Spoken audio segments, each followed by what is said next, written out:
ഓം നമോ ഭഗവതേ വാസുദേവായ. പ്രിയ സജ്ജനങ്ങളെ, എല്ലാവർക്കും നമസ്കാരം. സത്സംഗവേദിയിൽ നമ്മൾ ശ്രീമദ് ഭഗവത്ഗീതയിലെ 18-ാം അധ്യായമായ മോക്ഷസന്യാസ യോഗത്തിലെ 74 ശ്ലോകങ്ങളാണ് പൂർത്തിയാക്കിയത്. ഇന്ന് നമുക്ക് 75-ാമത്തെ ശ്ലോകം നോക്കാം. വ്യാസപ്രസാദാത് ശ്രുതവാൻ യേതത് ഗുഹ്യമഹം പരം യോഗം യോഗേശ്വരാൽ കൃഷ്ണാൽ സാക്ഷാൽ കഥയത സ്വയം.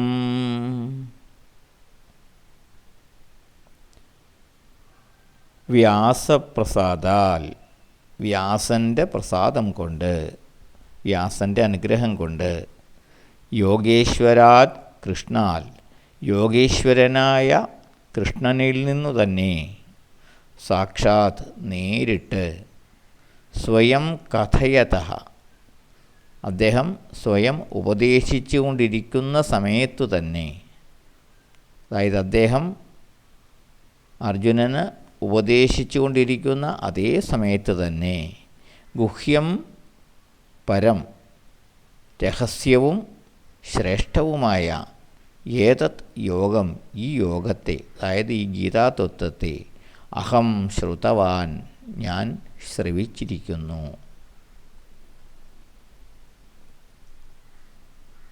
സഞ്ജയൻ ധൃതരാഷ്ട്ര മഹാരാജാവിനോട് പറയുന്നത് തുടരുകയാണ് ഈ ശ്ലോകത്തിലും.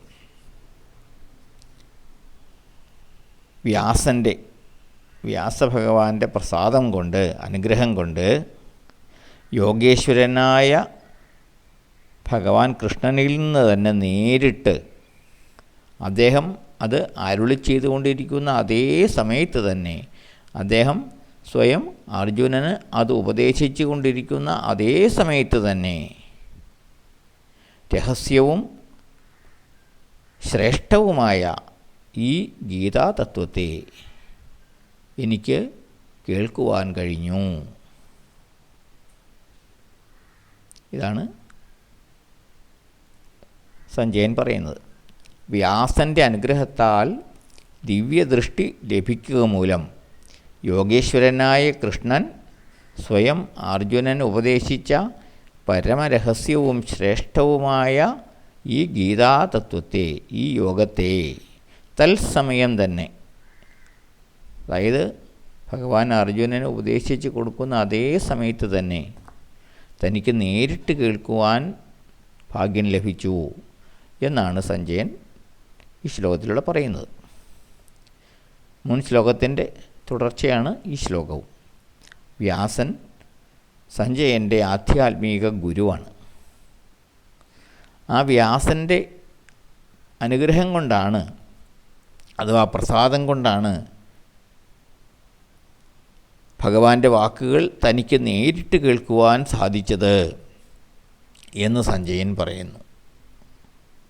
അതായത് അർജുനന് ലഭിച്ച അതേ ഭാഗ്യം ദിവ്യദൃഷ്ടി കൊണ്ട് സഞ്ജയനും ലഭിച്ചിരിക്കുന്നു.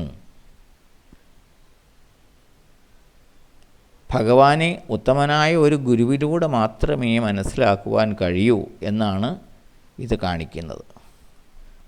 ആധ്യാത്മിക പുരോഗതിക്ക് എപ്പോഴും ഒരു ഗുരു ആവശ്യമാണ്. ആ ഗുരുപദേശത്തിലൂടെയാണ് ഈശ്വരനിലേക്ക് എത്തുന്നത്. ആർക്കാണെങ്കിലും അങ്ങനെ ഒരു ആധ്യാത്മിക ഗുരു സ്വജീവിതത്തിൽ വേണം.